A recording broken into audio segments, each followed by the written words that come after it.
నమస్కారం. నేను మీ కుమార్ గోన, మీకోసం ఇన్ఫో యూట్యూబ్ ఛానల్.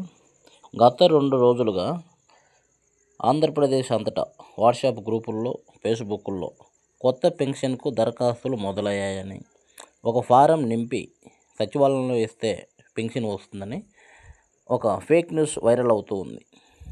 కానీ ఇందులో అసలు నిజం ఎంత ఉంది? ఏ పెన్షన్లకు ఇప్పుడు ప్రజెంట్ సచివాలయంలో అప్లై చేసే ఆప్షన్ ఉంది? దాని గురించి ప్రభుత్వం ఏం చెప్తుందనే విషయాలు ఇప్పుడు మనం పరిశీలించినట్లయితే, ప్రభుత్వ ప్రకటన. ఆంధ్రప్రదేశ్ ప్రభుత్వం ప్రస్తుతం కొత్త పెన్షన్ల దరఖాస్తులను అధికారికంగా స్వీకరించడం లేదు. సోషల్ మీడియాలో తిరుగుతున్న అప్లికేషన్ ఫారం అనేది అది పాతది. దీంట్లో ఎటువంటి నిజం లేదు.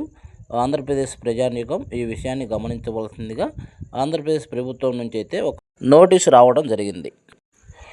ఆ వార్త అనేది అప్లికేషన్ నిజమని మీరు సచివాలయంకి వెళితే సచివాలయం ఉండే పరిస్థితి.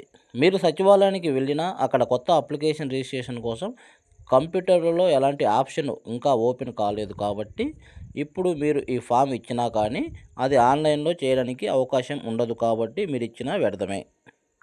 ప్రస్తుతం సచివాలయాల్లో కేవలం భర్త మరణించి, ఆ భర్త అయితే పెన్షన్ను పొందుతున్న భర్త మరణించి, భర్తకు సంబంధించిన మహిళకు వితంతు పెన్షన్, విడో పెన్షన్ అప్లై చేసుకునే అవకాశం మాత్రమే ప్రస్తుతం ప్రభుత్వ సచివాలయాల్లో ఉంది. అది కూడా భర్త మరణించిన ఆ ధృవీకరణ పత్రం, డెత్ సర్టిఫికేటు మరియు ఆ భర్తకు సంబంధించి ఆ గతంలో ఇస్తున్న పెన్షన్ యొక్క బుక్ 2 తీసుకొని, ఆధార్ కార్డు సంబంధించిన పత్రాలు తీసుకెళ్ళినట్టయితే ఆ పెన్షన్కి అయితే అప్లై చేసే అవకాశం మాత్రమే ఉంది.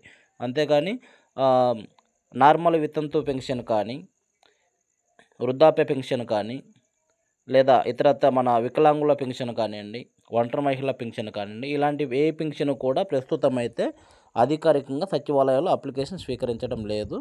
ఈ సోషల్ మీడియాలో వస్తున్న న్యూస్ మొత్తం కూడా ఫేక్ అనేది ప్రభుత్వం నుంచి ఒక నోటీస్ అయితే రావడం జరిగింది. కావున ఎవరైతే పెన్షన్ పొందుతున్న భర్త మరణించినట్లయితే ఆ భర్త తాలూకు మహిళకి విడో పెన్షన్ చేసుకోవడానికి మాత్రమే సచివాలయంలో ప్రస్తుతం అవకాశం ఉందనే విషయాన్ని ప్రతి ఒక్కరూ గమనించవలసిందిగా కోరుతున్నాను.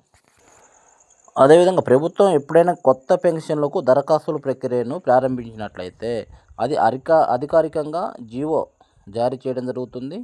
అప్పుడు మన ఛానల్లో కూడా తప్పకుండా ఒక వీడియో తప్పకుండా చేస్తాను. స్టెప్ బై స్టెప్ ఎలా అప్లై చేసుకోవాలో ఏంటనే విషయాన్ని నేను తప్పకుండా జీవోను మనకు చూపించి తప్పకుండా వీడియో చేస్తాను. తప్పకుండా అధికారికంగా పెన్షన్ల దరఖాస్తు చేసుకునేదానికి అవకాశం జీవో జారీ అయినప్పుడు తప్పకుండా మన ఛానల్లో వీడియో చేస్తాను. కాబట్టి నిరంతరం మీకోసం యూట్యూబ్ ఛానల్ని తప్పకుండా ఫాలో అవుతుండాల్సింది కోరుతున్నాను. ఇప్పటివరకు ఎవరైతే ఇంకా సబ్స్క్రైబ్ చేసుకోలేదో ప్రతి ఒక్కరు తప్పకుండా సబ్స్క్రైబ్ చేసుకొని ఫాలో అవ్వాల్సింది కోరుతున్నాను. థ్యాంక్ యూ, ధన్యవాదములు.